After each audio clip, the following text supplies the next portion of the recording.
আসসালামু আলাইকুম আব্বা, কি লাগে কইছেন আইতাম? ওয়ালাইকুম আসসালাম। খুব জরুরি কথা আছে, এর লাগে তোমরা ফোন দিছি। বউ, আমি কইতাছি বাবারা বউ। আব্বা কি কইবেন কইন, আমার যাইতে কইবো, আমার ব্যাংকে অনেক চাপ, আমার টেবিলে আরেকজনটা বসাই দিয়েছি। আব্বা আমার শোরুম খালি, কর্মচারী আইছে না, যাওন গা লাগবো, কি করবেন তাড়াতাড়ি কোন। হ্যাঁ বাবা, তোমরা তো এখন অনেক ব্যস্ত, আর তোমরা আমি ডাকাইছি গুরুত্বপূর্ণ একটা কথার লাগে। তোমার ছোট বোন পিঙ্কি, এর ব্যাপারে কাল্লা একটা সম্বন্ধ আইছিল। সম্বন্ধটা খুব ভালো। পরে বইসা আমরা 3 তারিখ ঠিক করে লাইছি। হ্যাঁ, 200 মানুষ বরযাত্রী আইব। তখন তো লাইজের টেয়ার কাম, এতগুলো টেয়া আমি কই পাম। তখন তোমরা দুই ভাই কিছু টেয়া পয়সা আমারে দেও। টেয়া পয়সা না দিলে আমরা কেমনে কি করবো? আমার তো হাত খালি।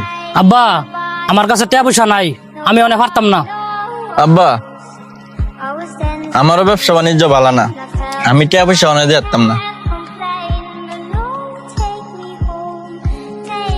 আব্বা আমার সময় শেষ, আমি যাই। আব্বা আমার শোরুম খালি বেড়ে লইছে, আমিও তো আইলে যাই। জীবনের তিল তিল কইরা জমাইনা সব টেহা দিয়া এক ফোলারে চাকরি লইয়া দিলাম, আরেকটারে বিশাল বড় শোরুম লইয়া দিলাম। আজকা আমার কলিজার টুকরা মাইয়ার বিয়ার মধ্যে তোরা তো টেহা নাই, সময় নাই।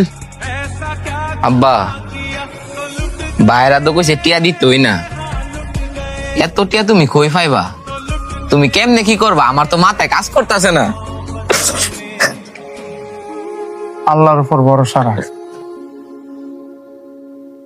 সব ব্যবস্থা হইব। যা গড়তে সাইড বইটা লইয়া দৌড় দে।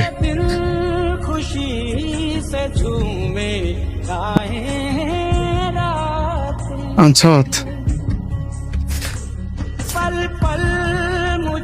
এই যে সই করা আছে, ব্যাংকের তে গিয়া 5 লাখ টাকা উড়াই লইবি। আই না বইনের বিয়া ধুমধাম করে দিবি, ধুমধাম করে দিবি। আর 5 লাখ টাকা থাকবো, এই 5 লাখ টাকা দিয়া আর কিছুদিন পরে তুই একটা কিছু করবি, তোরও আমি ঠগাইতাম না। আব্বা তোমার অ্যাকাউন্টে এত টিয়া কইতে পাইলা আব্বা? কেমনে কি? হন বাবা, প্রত্যেকটা মা বাপে যখন সন্তান হয়, এরা ধাপে ধাপে ধাপে ধাপে সঞ্চয় করে। আজকে